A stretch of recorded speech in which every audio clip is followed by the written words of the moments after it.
I highly recommend that you receive all of the services for your child that you possibly can receive, that you seek that information out, work with the special education department. In my case, Bryce was diagnosed at kinder care.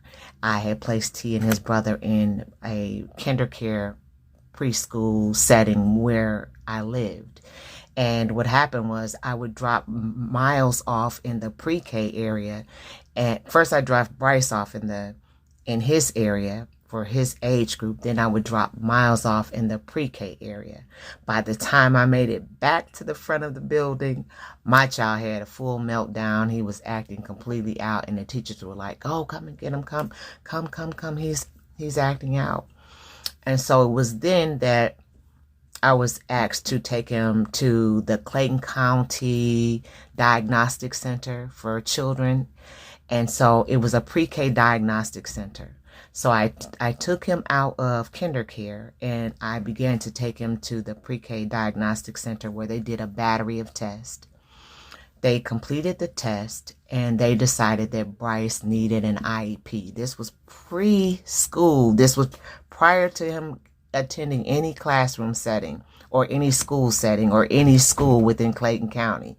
He already had an IEP. I had a girlfriend that was in education and she was like, "Girl, I cannot believe your son is about to enter pre-K and he already has an IEP."